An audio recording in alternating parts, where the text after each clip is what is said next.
founder of Something or Other Publishing, Wade Franson, is the host of Created in the Image of God, a series that examines the role of religion in society, from messianic returns to the emotive responses transmitted through our culture. Wade fearlessly addresses reality claims from all directions, objectively exploring their compatibility with Holy Scripture. Tonight's episode, Applying Spiritual Energy, with Nimrod Avraham.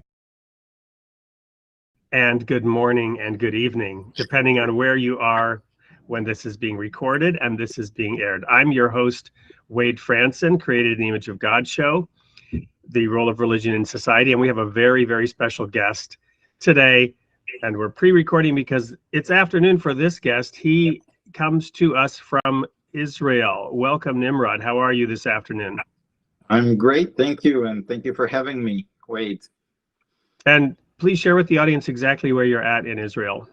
So I live, I would say, 10 minutes walk from the Mediterranean by the coast of Tel Aviv. And it's a beautiful city. And we're rushing towards spring here, hopefully soon. Well, our daughter was 18 months, I believe, and I have videos of this, at exactly that spot when we took a trip to Israel. This must have now been 14 years ago, and we stayed in Tel Aviv and walked out to the Mediterranean from our hotel. So perhaps we crossed each other on the beach at that time.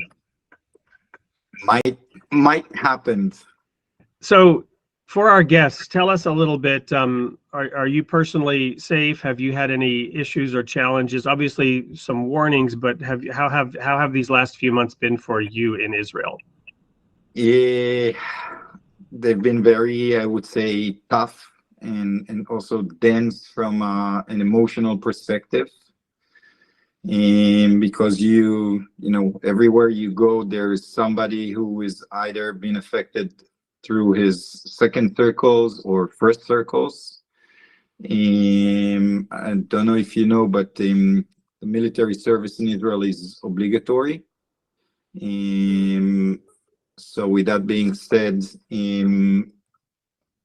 my daughter is now doing reserves. She just graduated from the army as a lieutenant, and she's been called back to do reserves, and I think she's doing an amazing job, especially on the humanitarian side. But with that being said, I wish we didn't have an army and there was no war. Amen to that. So are there different options then for people in the military in Israel, or is it, for matters of conscience in the way that you serve, or how does that work? So basically, when you are nearing the age 18, the IDF, calls you up and gives you all these kinds of tests, from psychometrics to physical tests, in order to evaluate what would be the best fit for you in the army. For myself, I trained as a pilot for a year, never graduated the Air Force Academy, but was lucky enough to be in the Israeli Air Force and to serve there for 3 years and 10 years of reserve. And when I say 10 years of reserve, that last time I did it was 20 years ago. So I'm safe, and I wish for the future generations to grow in a world where no country needs any army. Many farmers, less fighters, because, if you read the prophets for the last 1,000 years of humanity, based on what is called the redemption days, is basically we're going to be living in a very peaceful world. Every man under his own fig tree. Exactly. And a sheep and a wolf. Yeah. And so that's a immediate jump into the topic for today. We're so grateful that you're here, and I want to share as much as I can about your life and your work with our audience. So let's start with what we typically do on the Created in the Image of God show. We talk about your origin story. So go back into your history. tell us a little bit about your parents and where you were, how and where you were born, and the kind of society world situation you grew up in your very early years. Gladly. So I grew in the neighborhoods of the big city called Tel Aviv, not far from a university called Bar Ilan. My parents both were, I would say, hardcore atheists. My dad, who passed away, was a Holocaust survivor. He was born in France, in Toulouse, in 1932, having his parents fled from Paris when the Nazis basically invaded Paris. And he made what is called an aliyah. It's basically he used the birthright to come to Israel as a Zionist when he was 16 years old. So when the state of Israel was basically announced by the UN, my dad came to Israel to build kibbutzes. You know, these are these collective small villages where everybody share the work, and basically it's socialism at its best. And my mom, she grew up to an engineer as a single daughter, who actually fled from religions. He was raised in a very Orthodox Hungarian Jewish family, but he was more, I would say, curious about science, and he studied electrical engineering. I never knew him. He passed away when my mom was 20 years old, and she was a single daughter. So with that being said, they were both middle class, working in different jobs that for me as a kid seemed pretty cool. My dad worked for the Israeli airline called El Al, where he met my mom actually. And I grew up in a small neighborhood with lots of friends. Let me just pause you there for a moment. I want to ask a deeper question then for myself and for the audience, and that is that your father was an atheist. Your mother, similarly, was much more interested in science than religion, and they were founding members of the Jewish state then in the late 40s, early 50s, you might say. And at that time, there were kibbutzim, all around the nation of Israel. And these were small local cooperatives building this new nation. And how is it then, from a religious perspective, from Judaism, that the Jewish state had these strong socialist attitudes and perspectives built into its DNA right from the start? And to what degree was that true? Was it 20%, or was it completely pervasive throughout the entire country at the beginning? So I'm not that knowledgeable about the early days of Israel in terms of demographics and beliefs and so on and so forth. But with that being said, I think that the majority of the early Israelis and the Zionists who came here, they were mainly secular. They came because of the idealism that was behind of let the Jews have their own state, which was called the Zionist movement back then. But obviously, many of their so-called reasonings were based on the ancient writings in the Bible and the right of Jews to live on the land that was called Israel. But I'm speaking from a very apolitical standpoint right now. First of all, I don't have enough knowledge to tell you what was the percentage of religious Jewish people in the early days of the Israeli nation, but I would say that majority were practicing Jews. so were my parents. Well, and I guess what I was getting at too is that you mentioned the Hebrew scriptures, and these ideas of cooperative, fairness, justice, equity, they are in those scriptures. The teachings are often misunderstood, I would say, because of some of the history that goes along with it, right? There's a lot of blood and gore in the Old Testament. There's a lot of discussion about God's interventions, whether it's in Noah and the flood and on up into the conquest of the Holy Land and these things. But the teachings that the people, the laws that the people were told to incorporate into their society, there was forgiveness of debt every 7 years, right?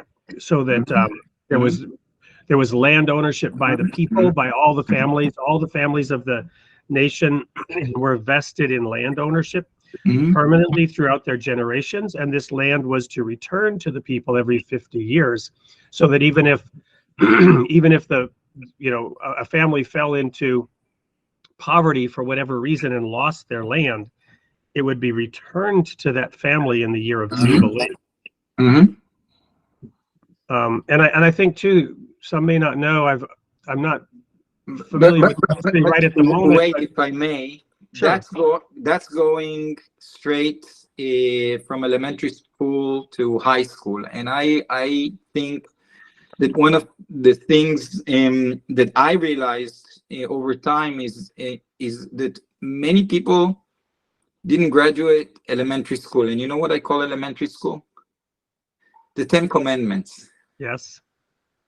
Okay. Yeah. If you want to ask me, what it's kindergarten, right? It's kindergarten. Do not do this. Do not touch that. Don't go there. Yeah. Exactly. If you ask me, within the 10 Commandments, there's so much goodness in terms of how we should behave, or what is expected from us in terms of human behavior towards each other, with ourselves, with nature, and with our God. And I think that before you start applying other rules, you really need to embed and assimilate and understand the foundation of the 10 Commandments, like how important it is not to kill, not to lie, to respect mother and father. Yes. Some say earth and father. And I think that once everybody would tune into the commandments, we'll have a much easier run on this planet, if you understand what I'm saying. Yes. So suffice to say, at this origin story part, let me just add in that since we're talking about your parents and the nation they came to and the nation you grew up in, I'll just throw out there that some people might be interested in looking into the origin of that song, Somewhere Over the Rainbow, written in 1939 for the Wizard of Oz. But it's an aspirational song by a Jewish person around the time of Hitler's Germany and the pending Holocaust. So here you are now, you're growing up in this young nation with atheist parents, in a nation that has religious roots in the sense of Zionist and what Zion represents, the city of David and the aspirations, the national aspirations for this people, the Jews. But it's largely secular. It's largely science-based. You've got a lot of well-educated middle-class people who are now immigrants because of global cataclysm for their people, and now they're, whether they wanted to or not, many were almost forced to go and fulfill this ancient prophecy about reestablishing the state of Israel, right? So you've got these various swirling ideas going around between the people that are arriving over time. Is that a fair characterization as to the nation you grew up in? No, because I was a kid. You're probably right, but from a kid's mind and from my own mind, I was looking to build my social life, and I was curious about the things that it was for me You were a typical kid. Exactly. We didn't have we didn't have cable TV back then, but we still get the Middle East television where I could watch Scooby-Doo and Fat Albert. And you know, when color TV came, I was young, and then we had like these great shows coming from the US. I remember, you know, seeing Transformers and Cybertron for the first time, and I was like almost looking at a miracle. And then reading the early books of, you know, Dungeons and Dragons, Gary Gygax. I was some kind of a nerdish kid, very fascinated by fantasy and science fiction, and was amazed by space technologies and aviation, and you know, growing up as an ordinary teenage, preparing myself towards the big moment for any kind of Israeli boy, which is, you know, recruiting to the army. And since I was very drawn into aviation, I always thought that, you know, the best thing in order for me to be the first Israeli astronaut would be to go through the Air Force. So I would say, yeah, I would say this was, you know, my childhood and teenage days, and then Army. So tell us then a little bit about your coming of age and how that worked out, because you didn't end up being an astronaut. No.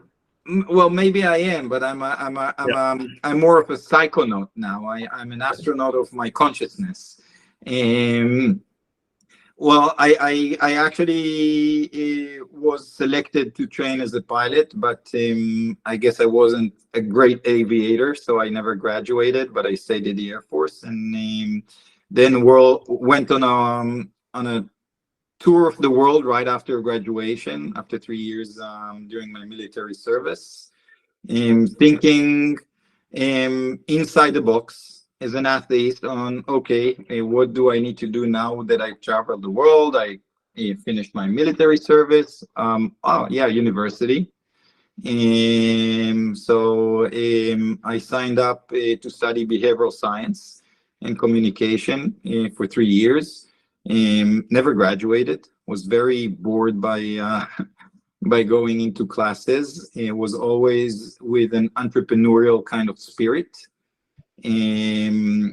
Also finding myself flying as a flight attendant for the Israeli airliner for 2 years, just to see more of the world. Was a beautiful time. And then I decided to open my first business. A lot thanks to my father's French origins, I opened a cheese and wine shop and bistro, which was very popular back in 1997 in Tel Aviv, selling tons of cheeses and many liters of wine, and then feeling that, you know, the restaurant business in Israel, probably just like any other country, it has its glass ceiling. At least that's what I felt, and I needed more stimulators. So I sold my shares and started rolling myself in the world of, I would say, marketing and startups back in the early 2002. Well, I just have to share, we watched the Super Bowl here yesterday, and there was an ad for some kind of app that you would get recommendations for gifts or purchases. And the situation was that France had given the Statue of Liberty to the United States. What should we give them in return? And this little boy says, well, the French like cheese. And so they gave them a cheese platter in return. It was kind of funny, I guess, if you're an American. But it sounds like you there's some truth to that little ad. And so you were successful with this. You had then the ability to continue your entrepreneurial work and into marketing. So tell us then about how, you know, some of the early experiences then with Sure. With what led to now that sign behind you about God's gang, which we'll get to a little later. My first job I would say in the early days of Startup Nation was basically launching a viral video agency. what is a viral video agency. And back in 2003, there was no YouTube, no user-generated content platforms. And people used to send like these AVI files with like these funny commercials, Budweiser, for example, to one another through email. And we basically reverse engineered how you create a viral commercial. And we established the first viral video agency in Israel. And we sold viral campaigns to advertisers. And the early age of trying to educate marketeers coming from, you know, corporate world about viral marketing was as itself, it was a challenge. And just the use of the word viral was a negative word for them. But, you know, pretty fast after 2 years, every, I would say, director of marketing that wanted to impress his boss offered him to do a viral video campaign. And I think we were pretty successful in educating the market in its early days. While I was doing this, I was always with a dream to work for Disney.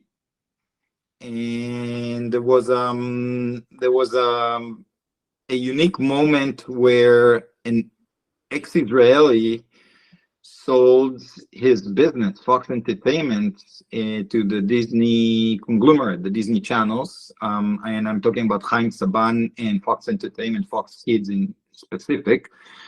And Disney bought 6,000 hours of, you know, his library from The Amazing Spider-Man to Sonic the Hedgehog. But I would say the main reasoning was because of the Power Rangers. Saban held the right to the Power Rangers. Disney paid $5.2 billion. And I found myself selling my shares at the viral video agency and joining the newly, back then, launched Disney channel that was called Jetix. And for me, it was like the fruition of, you know, my existence, me coming from a sci-fi fantasy, having a TV in my room, and basically you're evaluated if the TV is turned off and you're not watching cartoon, you're not doing your job. So, Yes. So just imagine. Yeah, I can imagine when I was in transition, I was teaching actually, and during the summer I got a job with Disney Interactive. So I also worked with Disney out in Burbank, and at Disney Interactive, I was debugging software, and I was doing this because I speak several languages, and they needed people to debug the software that was being localized in different languages, and so we were getting paid to sit there and play these video games all day and make sure that, you know, and they would give you the keys to work through the levels to make sure that the text and everything was functioning correctly. And because of speaking multiple languages, I actually caught a few bugs that had gotten through the original English, and because it was consistent across the languages, and I was the one that was able to tell them that. So that actually helped me then with my career in technology later. So we had a little bit in common. Anyway, go ahead. So, but the thing about Disney was they were a very tough company to work for. They were, you know. I was young. I was energetic. I was very motivated to prove my creativity and to bring value, real value. Yep. And it was 2000, I would say 5, 6, early days of, you know, online presence in terms of video, of mobile content, of games that had the MMO, the mass multiplayer elements to them. And I came, you know, as I thought I'm the right person to bring Disney, especially Disney Israel back then, to, you know, to the digital age. And I was pretty successful on you know, I remember doing what is called screensavers and wallpapers and like different ringtones and based on Disney brands. And we were called. All the Disney Channel executives were invited actually to a Disney Channel summit in Orlando. And I remember how excited I was, and I flew with the managing director and the head of programming, and we met with other 120 Disney Channels executives. And they took us, you know, through the Disney way of giving you the right toolkits to be successful in your role. And we were going through different workshops and doing different exercises, you know, just to expand our ways to outperform in our roles. And after 2 days in Orlando, we boarded the Disney cruiser to the Bahamas. And Disney have a big ship. And I remember back then, Nickelodeon was becoming very strong and successful due to two brands that are still very known to kids and parents nowadays. One was, you know, a yellow sponge living underneath the water in a place called Bikini Bottom, and the other was this American Spanish-speaking great character with a monkey friend with red boots called Dora. And I have a big picture up here of my daughter painted in I don't know, 3rd grade. A big right over here on the wall of evil Dora. Dora is looking very angry. Anyway, yes. So I remember standing on stage in front of 120 Disney Channels executives, and you know, there were big signs, one team, one goal. And you know, I was very proud telling them that I have two great ideas. One was to fly the first kid to orbit. I wanted to fly a kid to space because I was following there was a competition called the X Prize by the grandson of Charles Lindbergh, I think, or the grandson of his, promising $10 million to the first private company that would fly to space 100 kilometers with suborbit 3 times in a row successfully. And I was following the race. I was following Richard Branson with Virgin, which is now Virgin Galactic, and the other companies that try to come up with their solutions. And I even corresponded with Virgin Galactic as a Disney marketeer, telling them, what are the chances that we'll be able to fly a first kid into orbit, let's say, by this and that? Obviously, the idea wasn't very well accepted. Yeah, too risky still. You know, you don't want to be the company that killed a kid in space. Absolutely. But I had everything, you know, figured out. We're going to do a reality show in each country. We're going to call it The Right Kid, just like The Right Stuff. You know, the movie I saw with James Gunn, early 1960 something, I think, or 1970. And well, I guess I needed to let this idea go. And I remember standing on stage and telling them, well, I have another idea. You know what? You just paid $5 billion, $5.2 billion, and I would say mainly for the brand called the Power Rangers. Make them interfaith. Why don't you make the Power Rangers, the fighting aliens, why don't you make them an interfaith group? Show that, you know, a Muslim and a Jew and a Christian and a Hindu can basically save the world together. And much to my surprise, I had a full room of people clapping their hands for the idea and even auditioning. I need to remind that when I had this idea, I can reverse engineer it, but I was very atheist when I came on stage and offered to make the Power Rangers an interfaith group of superheroes. And Disney decided not to go with it. for their own reasons. And there was some initial enthusiasm when the idea was presented, but it got killed in the boardroom. I guess because of the sensitivities of trying to put different religions together. And I said, I watched how Disney are making billions of dollars on consumer products. And I said, okay, I can create a brand that would be an interfaith group of heroes back in 2007. And I called it God's Gang, just like the name that is written on the roll-up behind me. And I came up with these 4 cool characters because I said to myself, okay. Well, let's hold it there, because we're going to go to a quick commercial break, in which in this case we're pre-recorded. I don't know exactly what it is going to be, but probably we're going to show a little video of God's Gang and come back and talk to it. And I want to encourage everyone to put their comments in the chat. Even though this is a pre-recorded show, there will be live elements when we actually air it. And as always, we'll be giving away some goodies to those who whose comments are found to be the most entertaining, most informative, most engaging. So don't go anywhere. We're going to have a great little video of some kind here coming up in a second. And when we come back, we're going to learn a little bit more about God's Gang. Stay right there. We'll be right back. Friendship and laughter and flying kicks. Only together the world we can fix. God's Gang. For different faiths. And saving the day.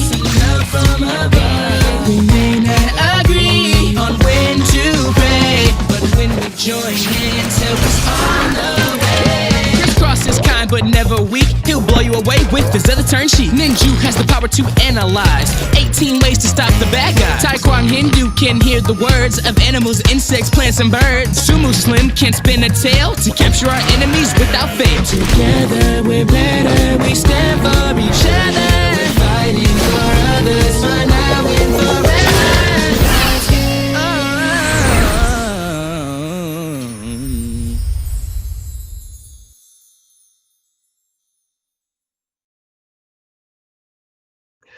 Welcome back to Created in the Image of God. I am here with Nimrod from Israel.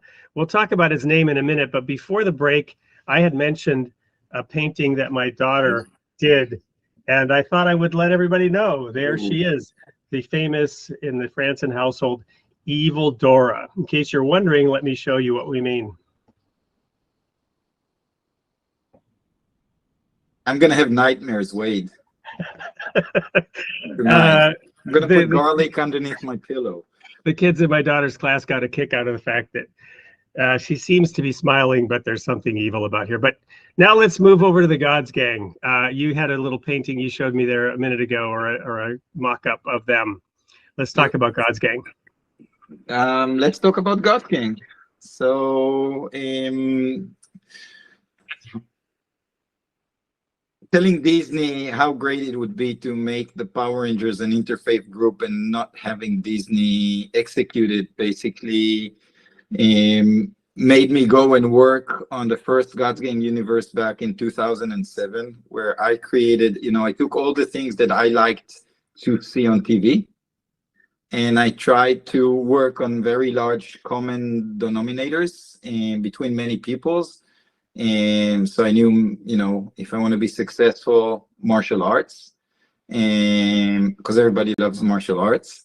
And if I combine it with their origin story, whether it's religion or culture, then immediately people would identify. So, I took very naive kind of basic decisions to come up with 4 characters representing 4 different religions, and with what I thought was evil back then. Not to say that not much has changed since, unfortunately. If you compare the pitch deck that we've created in 2007 and the pitch deck that was created in 2021, you would see that not much changed in the world in terms of how you define good from bad. So fast forward, and this is, I would say, an important part of our conversation. When I came up with the idea for God's Gang, I had zero belief. I was what you call sleeping on my nose in regard to belief, in regard to spiritualism. And now I can explain to myself what happened and what were the roads that I walked in the last 15 years in order to be ready to come up and bring the story of God's game to the world. So 16 years ago, Disney didn't pursue the God's gang idea. I was in a sensitive period of my life. I had 2 daughters back then. Now I'm a father of 3 daughters.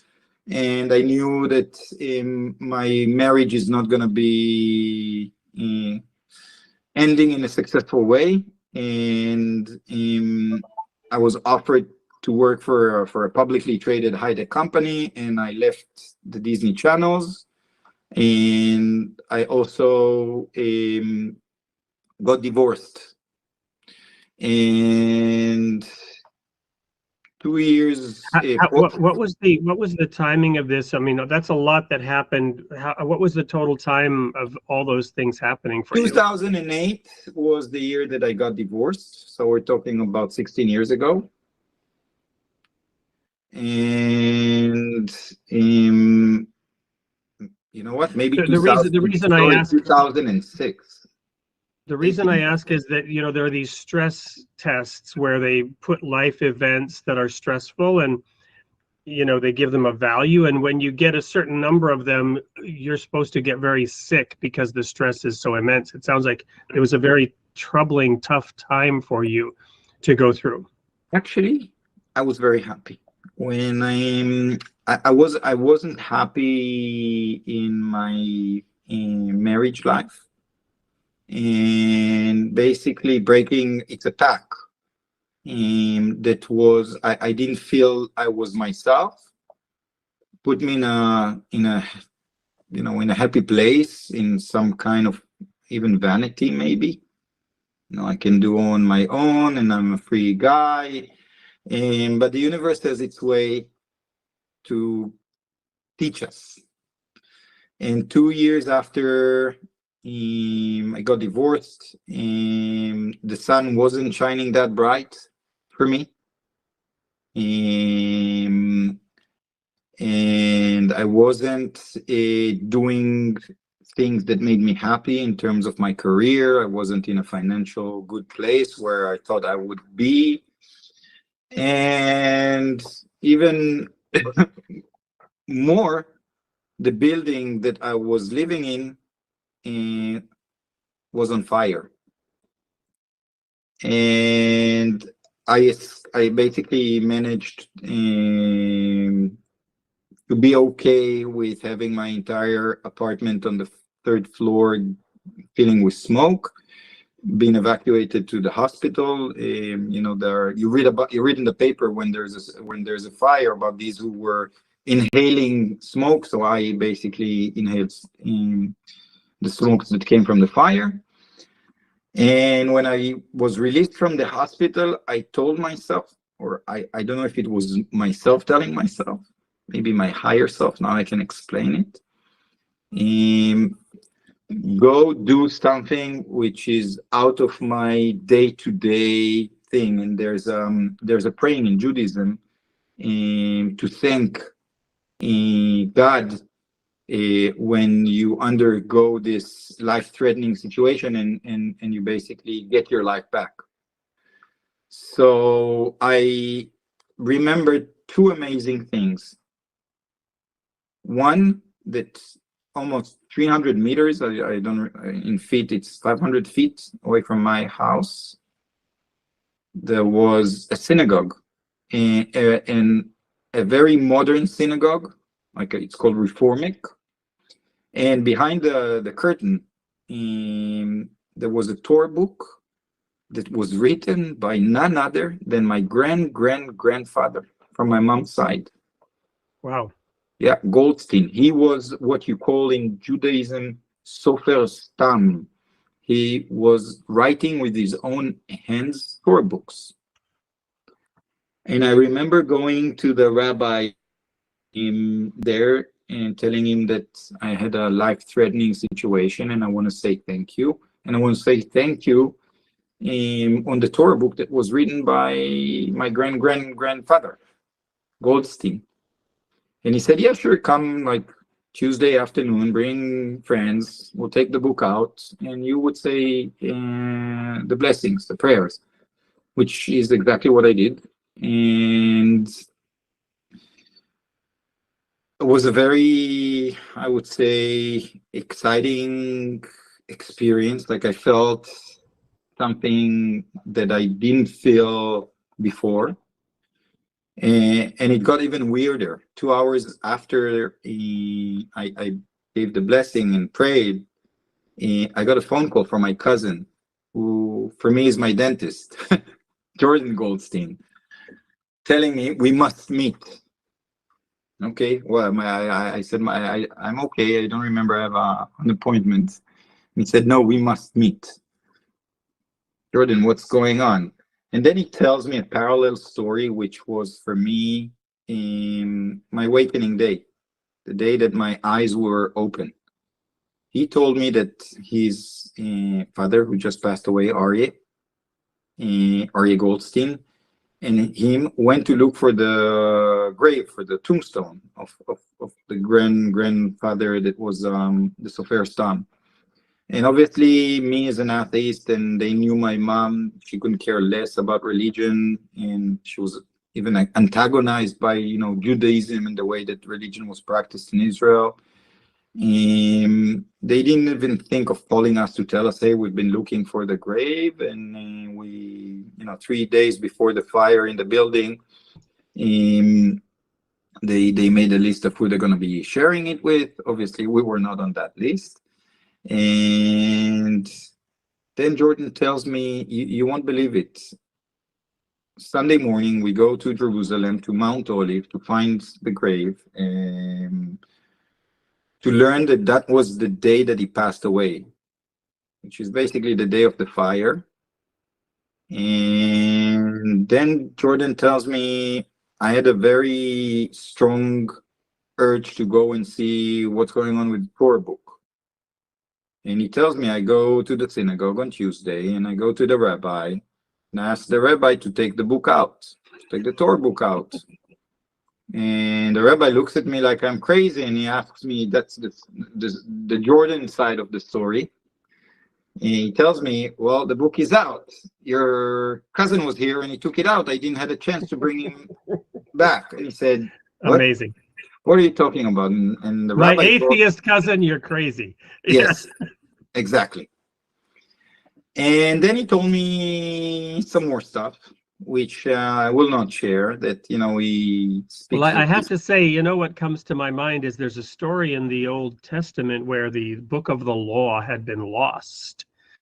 And they went to find it to reestablish, proper worship. And because they had strayed away. I'm sorry, this is the story that I was reminded of. This story is actually in the Old Testament, the Hebrew scriptures. Anyway, go ahead.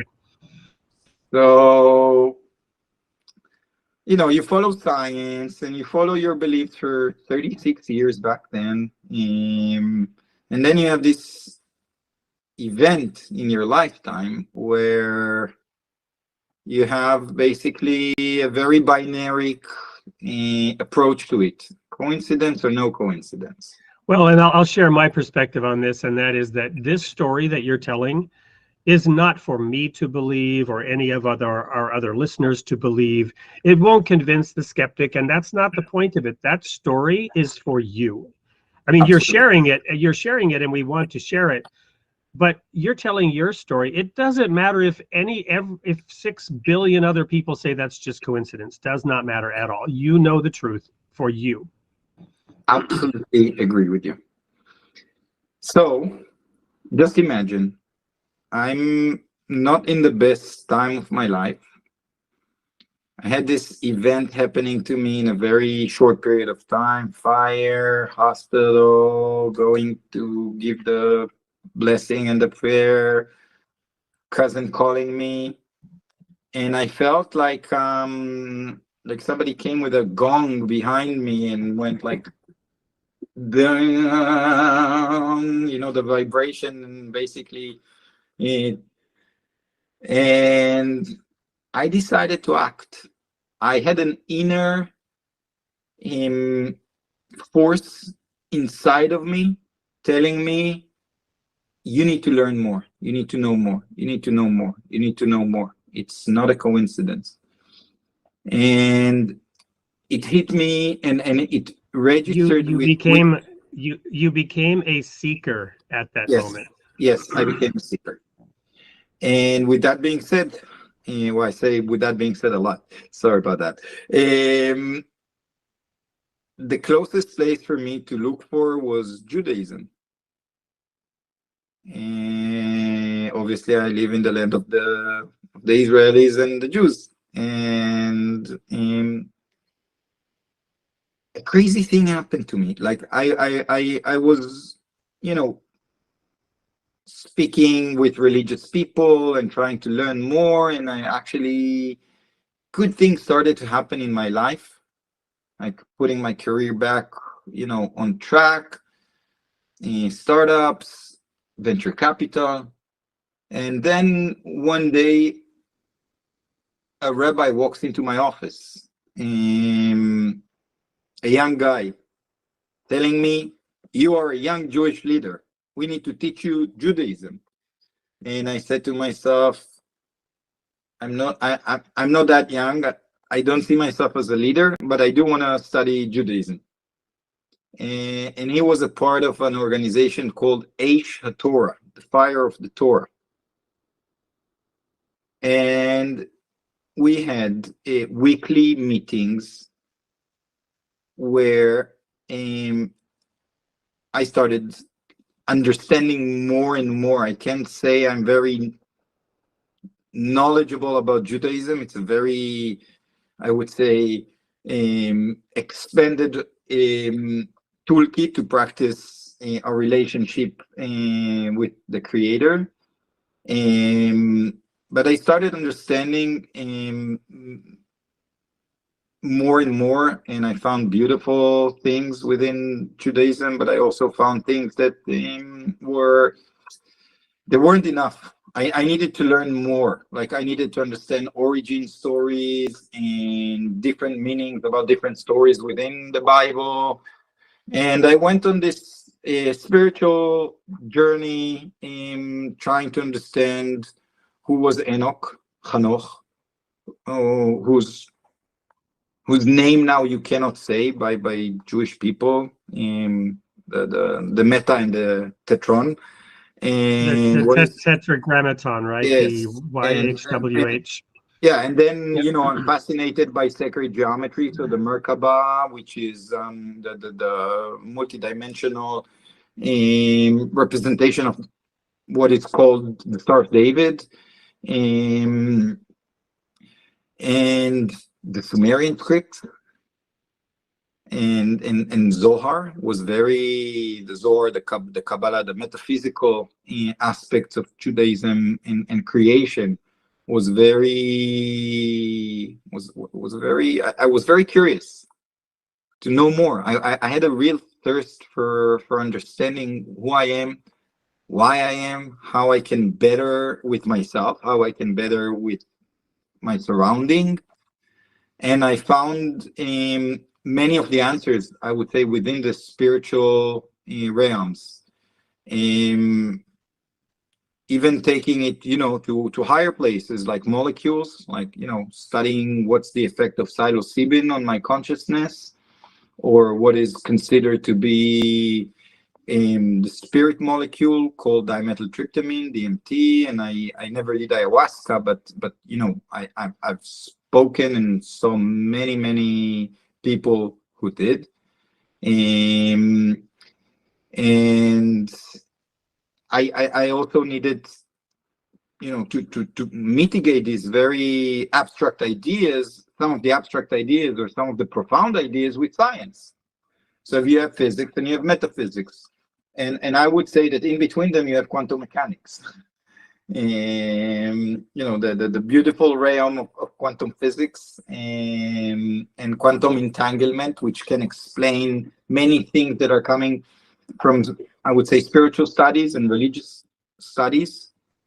And it's very hard to. So let's unpack that real quick in scientific terms. But before we do, we're going to do one more quick break. Yes. And also to help keep these segments short enough to upload in for the airing later. So we're going to go to a quick commercial break. Once again, we will come back after this next segment and look at the comments and give away some goodies to the audience who are hopefully participating in the chat. So when we come back, we're going to dig into this, and we will get to God's Gang and talk a little bit about the characters. And I can see already we're going to have you come back, because we haven't even talked about the schizophrenic nature of your name, right? We see Nimrod, but you have another name as well, which we'll reveal when we come back. Stay tuned. Don't go anywhere. We'll be right back with more of Nimrod and God's Gang. Welcome to the Royal Falcon Foundation. Our curriculum and activities inspire and train adolescents through hands-on experiences, fostering growth and empowerment. Through immersive and challenging experiences, we shape young minds to think independently and develop their leadership skills. Our programs foster new friendships and unity, shaping young leaders to tackle real-world challenges with confidence. We believe in equipping the next generation with the skills to become leaders of tomorrow.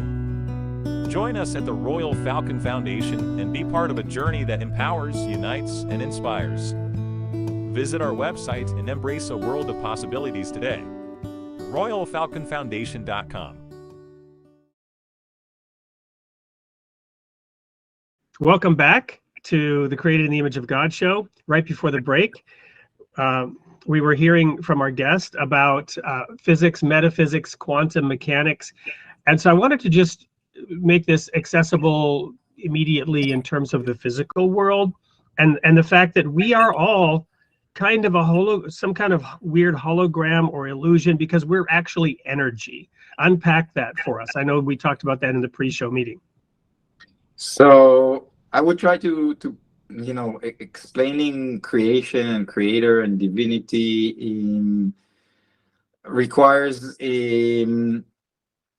a lot of humbleness, and even I would be apologetic trying to explain it, but I would try and do share my findings. Basically, I realized after, I would say, these many years of wonderful journey, that if I need to explain the essence of creation, creator, I would run an algorithm that would tell me what would be the two words that are most repeated all over, I would say, the ancient books and the scripts and the stories behind mankind and God.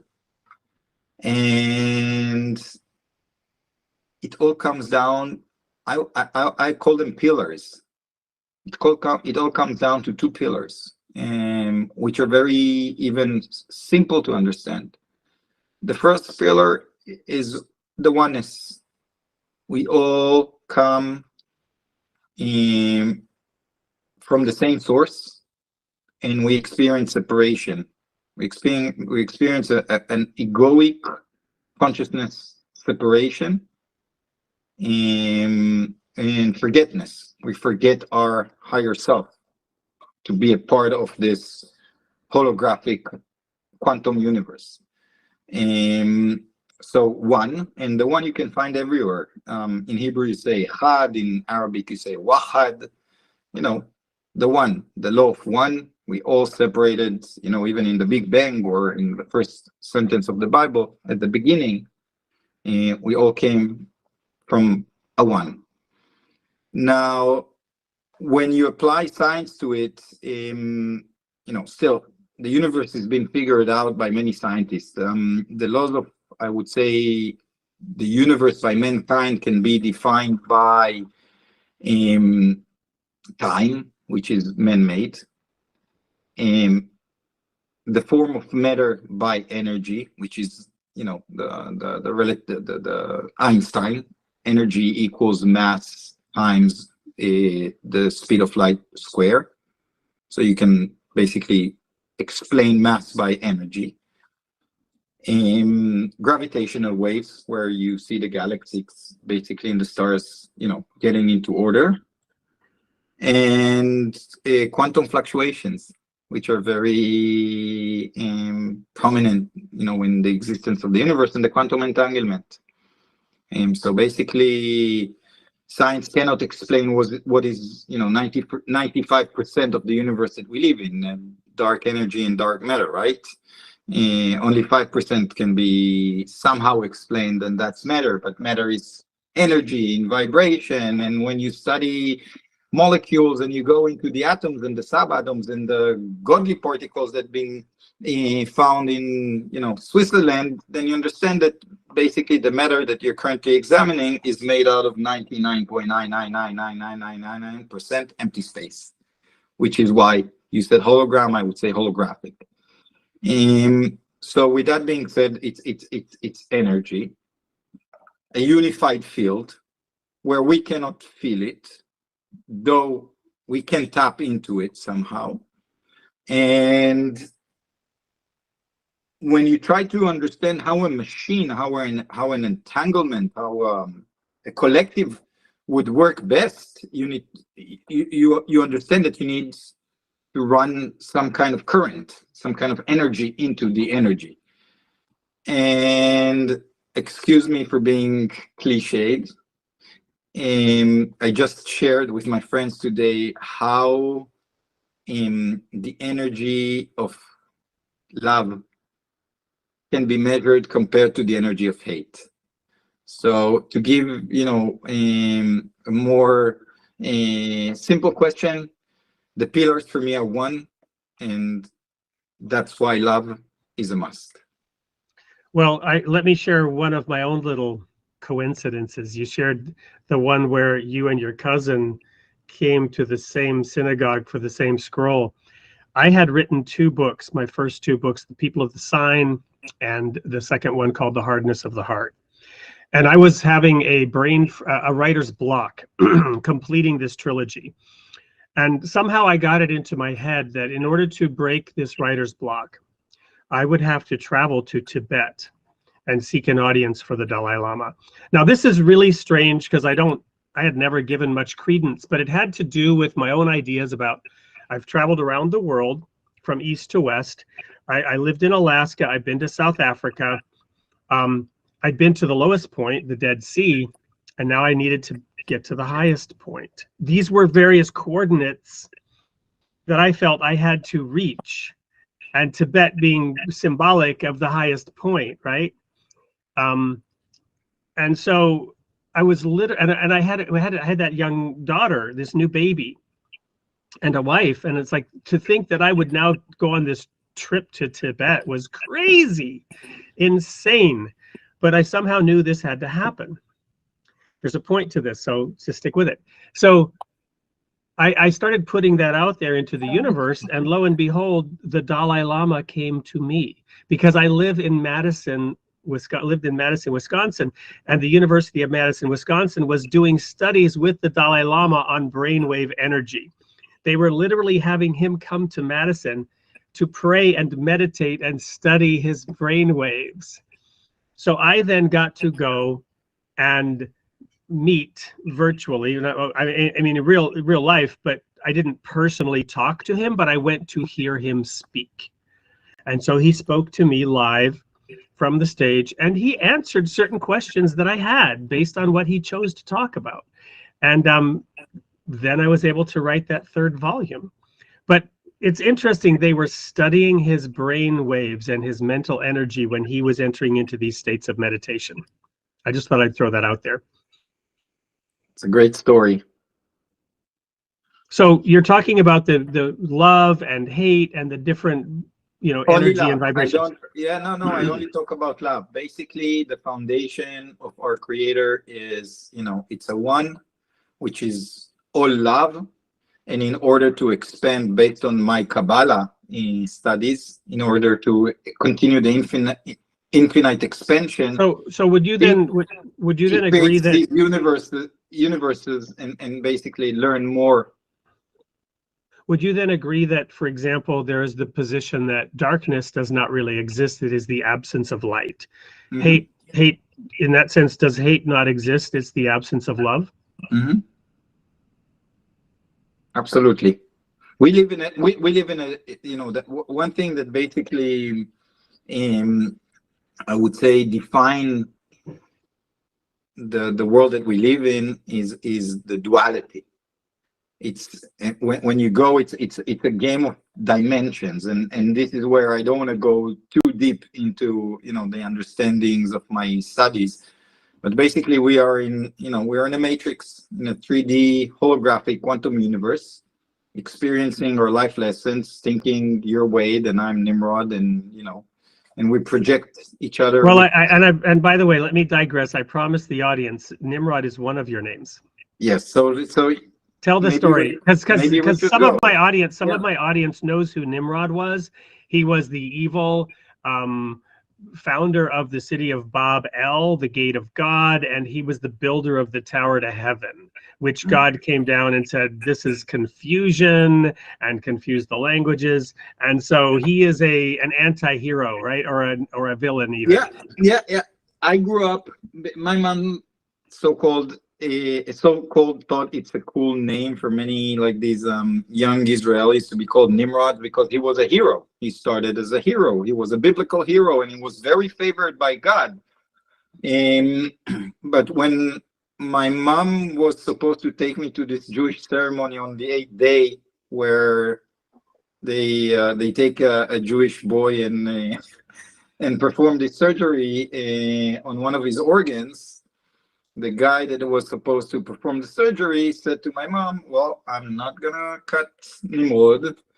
It's not a very good name. Can you please come up with another name? And her dad's name, the Hebrew name that my grandfather had, was none other than Avraham, Abraham, the one and only.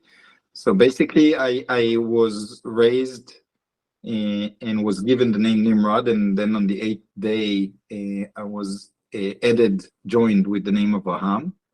Well, and I don't think the members of the audience who are even familiar with the Bible will know the story from the Quran and other writings, such as the Baha'i writings, about the contest between Avraham and Nimrod. So tell us, Ibrahim and Namrud. Yeah, so tell us what occurred according to the Quran and other writings that this story is not featured in the Bible. It's missing. There's many stories there, right. And there are many versions of, I would say, stories that try to explain the relationship between these yin and yang-ish kind of energies. And it also registers with the tree of life and with many other things that I found in later stages in my life, which are also a part of the Hebrew alphabet, the codes. Wow, it's hard. I mean, wait, try, I'm trying. Well, even the word alphabet, right? Where does that come from? Aleph Bet. It's yes. Basically, the ancient Hebrew letters, which are in the book of creation, considered to be the 32 engines of creating a universe. 22 letters and 10 numbers. And the 22 letters, each one of them has also a numeric representation. So it runs from 1 to 400. But I'll put it aside because this might even get many. We will have you back confused. To go into depth on all of that. We'll have you back soon. I'm not sure I'm the guy. You need more educated people. Right. I'm trying to build my understanding based on the combination of many things that I've been engaged with. But there are people that can probably just give you the entire essence of Book of Creation, which is way beyond my capability to comprehend. Fair enough. Yeah, same as the Zohar and many other like these wonderful books. So Nimrod, hunter. Now, many of my Orthodox friends in Israel told me, well, it's not a regular hunter. You know how Nimrod hunted? with his words. He was a marketeer. And I grew up, my entire career. So did that mean he hunted people and gathered people to him based on his words? And we're going to have charismatic, very charismatic. So he was a charismatic demagogue in a way. We'll have to have you back, because the superpower you gave to the Muslim person in God's gang, which we're actually not going to. We're running out of time already. There's so much. We will have you back soon. But tell us about the superhero characteristic of the Muslim character in God's gang. Muslim is one of my favorite characters. He's a good-hearted, kind, super strong, sumo-like, muscularly built Arab Muslim. And basically can tell great stories, and these stories basically are activating what is called theta waves, alpha waves on people, and it's like a Jedi mind trick. He plays. So he's like Nimrod in that sense, in that he's foreboding, he's powerful, he's big, but he actually hunts them with his words. He doesn't hunt them. He doesn't hunt. He more paralyzes them. So interesting. Basically, yeah. The Alibaba stories, Arabian Nights, and that was the inspirations. And watching cartoons where you had like these different, effects showing like this smoke coming and luring people. Oh, there's a tasty food here. Yeah. So back to Nimrod and Abraham, because I keep pulling you in every direction. Yes. You're such an interesting person with so many things to share. Thank you. So I grew up as a Nimrod, and another very important thing about the name Nimrod, when you verb it into the Hebrew language, it's rebel.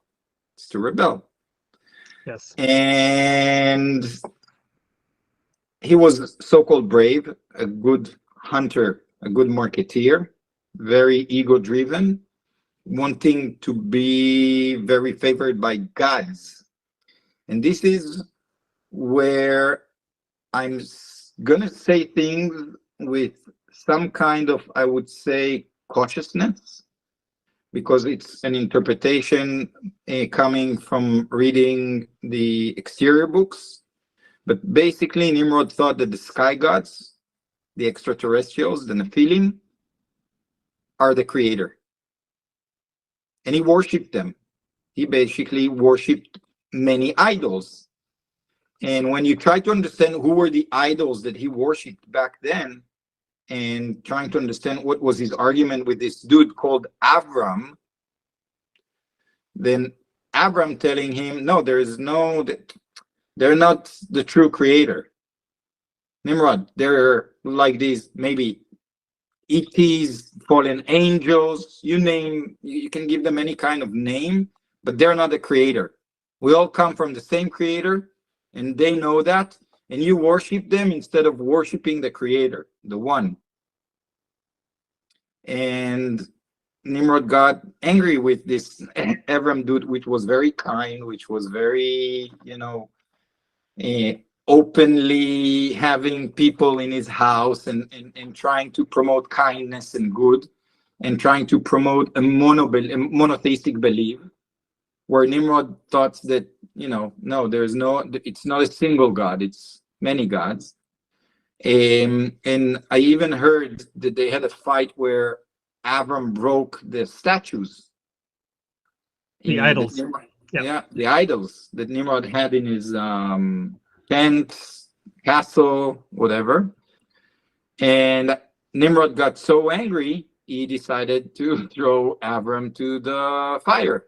It was burning. And the story is that Avram wasn't burned by Nimrod because there was an intervention. And the intervention basically was another angel, or ET, telling Nimrod, hey, yo, this Avram dude is right. You're wrong. And Nimrod couldn't say to the ET, I guess, or to the angel, or to the Nephilim, or to the Anunnaki. I don't know even how you well, because that was who he worshipped. He would have worshipped that angel, that being. Yeah. And this angel told him, sorry, man, I had to bring it to you, but this Avram guy, is right. We all come from the same source, and Yeah. and you should be thankful for him to telling you the truth. And that's where Abram was given the fifth letter of the Hebrew alphabet, and that's the Hey, which is the representation of the one. And he turned from Abram to Avraham, from Abram to Abraham, in the Hebrew.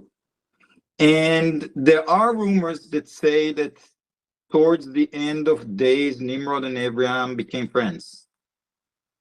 And in many ways, I feel almost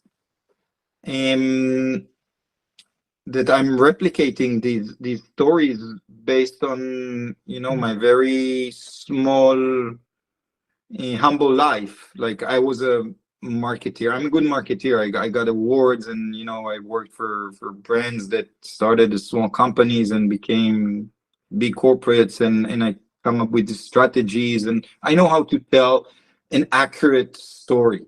Maybe not in this interview.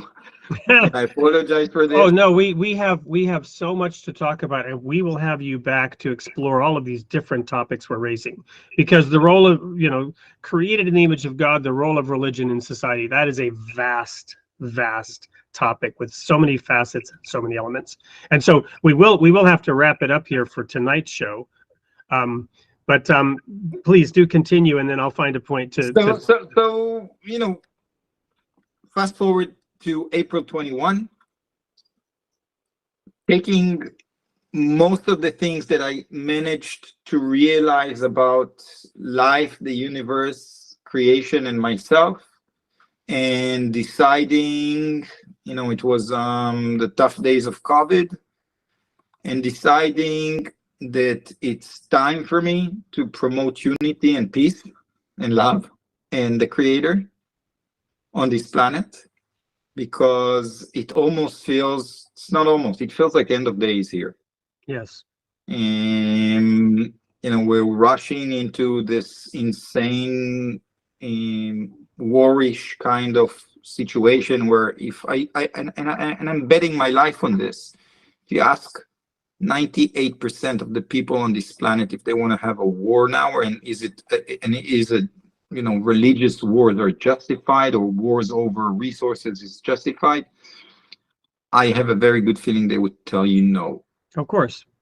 Even in we were at a conversation yesterday where I don't ever talk politics, but somebody was mentioning that this one particular political party in America was against the war in Ukraine. And I said, isn't that interesting? Because in people's conception, that particular party was always the pro-war party. So I agree with you, and I'm not saying they were or weren't, but in people's perceptions of things. So I have a feeling I know what you're talking about. People do not want war. They do not. And it's always been that way to a degree, but now it is an intense. And we had a lengthy discussion with some wonderful diverse people and diverse views about how does one change one's own thoughts to become less warlike in our own selves, and to understand how do we put together a unit, a family, a civilization that does not lead to war. Because if nobody wants war, why do we always have it? Because I think the world right now is missing a very important role. It's missing leaders. There's only rulers right now that are ruling the world. There are no leaders. You spoke about the Dalai Lama. He could have led the world instead of getting caught 2 years ago. Well, it's funny because, yes, Jesus, for example, the accusation that brought him to his death was that he was an insurrectionist, right? He has made himself king. But his teachings were actually teachings of peace. But even the people around him were all accusing him of wanting to be a ruler. When he, again, at the Super Bowl yesterday, they had this big commercial about everybody washing each other's feet, because that's what Jesus did. He washed his disciples' feet. amazing. That's humbleness. That's, thinking outside of our ego. I mean, Right. one of the biggest problems, on this planet and with mankind is that we basically let the ego lead us, and we never grew up from our, I would say, place of idolizing matter instead of spirit. And that people don't understand that we come here for a very short period of time. It's almost a wink of an eye, because time is a man-made thing, and it's like a dream. And when we come here, we come here to be happy. And no one can convince me that, the richer I get, the happier I will get. But now, knowing everything that I know, you can convince me that if I hug a tree, I have a much higher chances on becoming, more relaxed and more happy than dealing, with my bank account. I don't know if you follow me. Absolutely.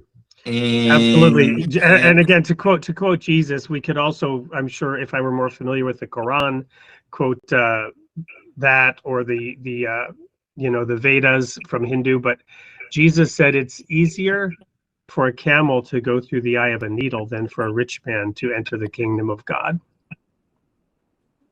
Absolutely. And I think, we are now at the times where God reminds us that we need to enter his house now.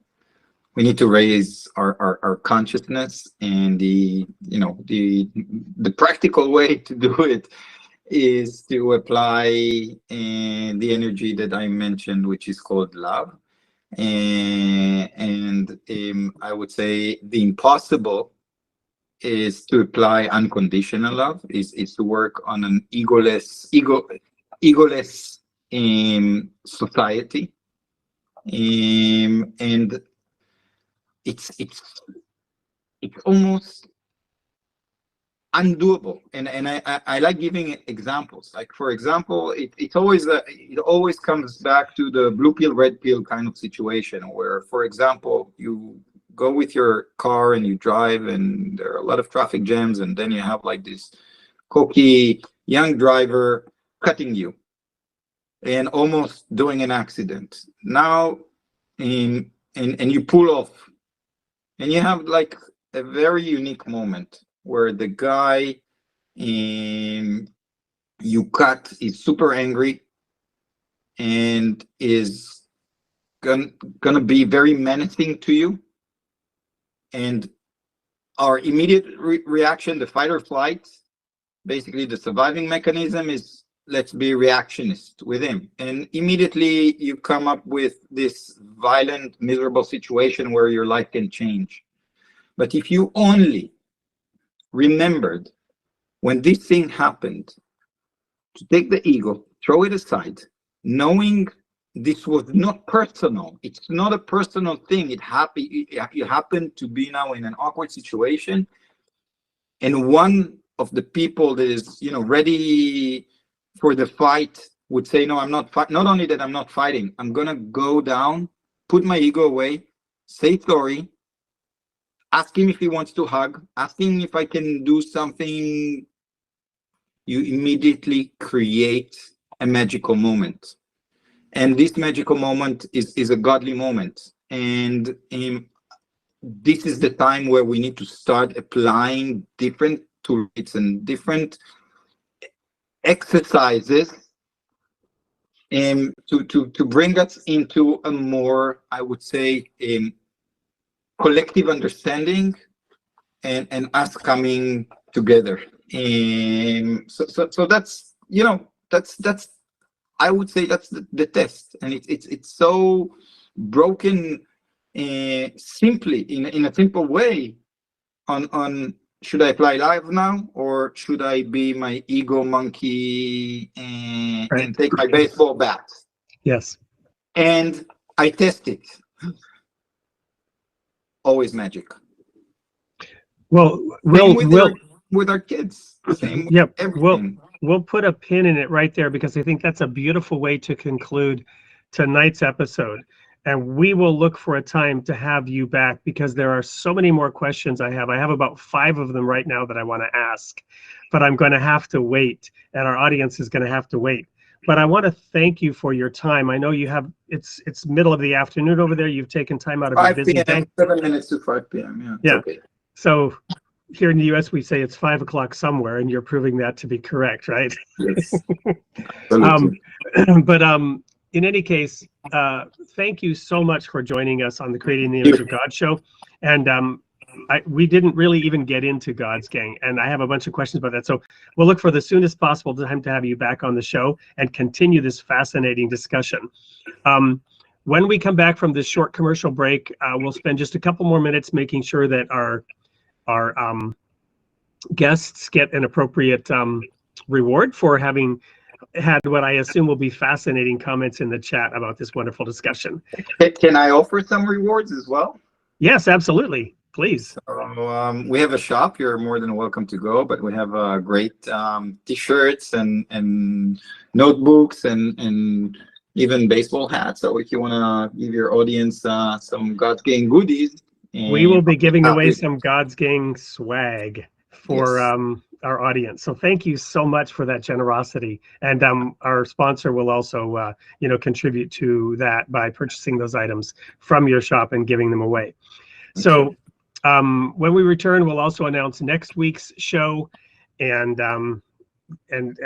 award those prizes. So don't go anywhere. We'll wrap up very quickly. But thank you once more, Nimrod Avraham, and we will have you back soon.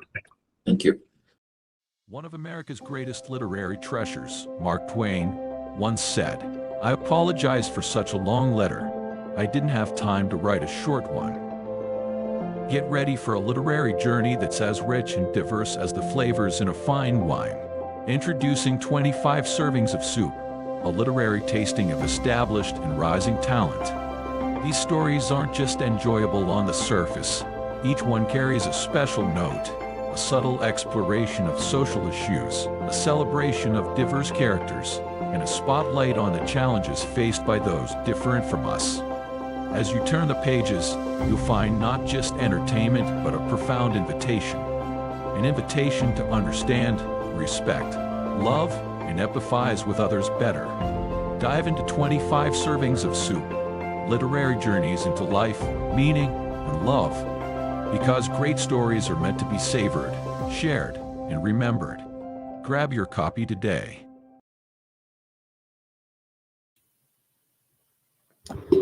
Welcome back to the conclusion of tonight's amazing episode. For the observant, I'm wearing a different sweater because I'm live now, not on that pre-recorded video, but I've been here engaging with some of the audience in the chat throughout. So the only thing that's left to do is tell about next week's show and quickly award some of you some gifts, some swag, some books.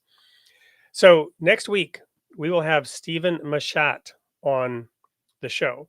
He was actually recommended by tonight's guest, by Nimrod Avraham. And Stephen Mashat is an attorney, an accountant, a producer, and an author. He has produced notable figures like Leonard Cohen, Peter Gabriel, many others, also some more modern artists. I'm dating myself a little bit by mentioning some of my favorites. And he's written a number of books, and the one that we'll be talking about is a book called Unraveling the Bible. In tonight's chat, there was some interesting comments about the Nephilim and Nimrod's interpretation of early events in the Bible. With Stephen Mashat, we'll get into a little bit more of that as we discuss some of the topics in his book, Unraveling the Bible. A fascinating look at an alternative interpretation of biblical events.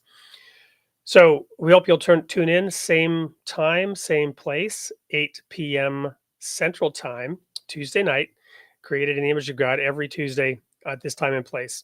Also, press your likes, subscribe, share this event. We have a growing audience, and we're very excited about that.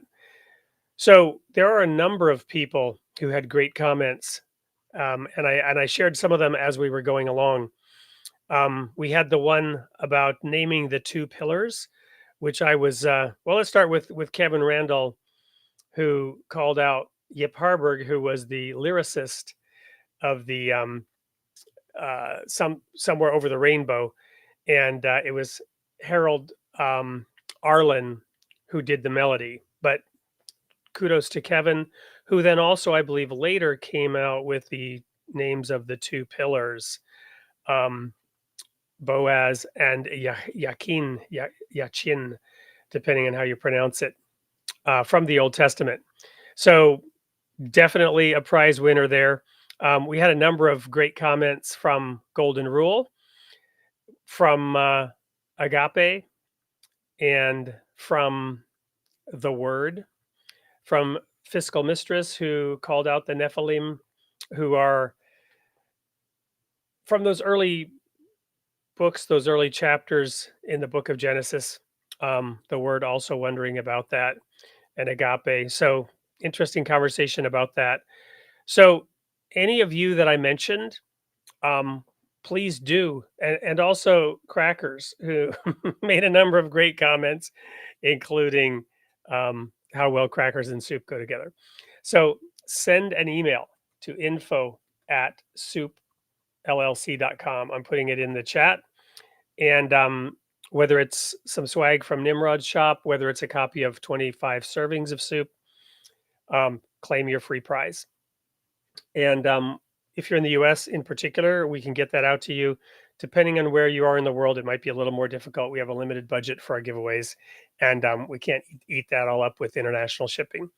But do send an email to info@soupllc.com, and we'll get that right out to you. Let us know what you'd like.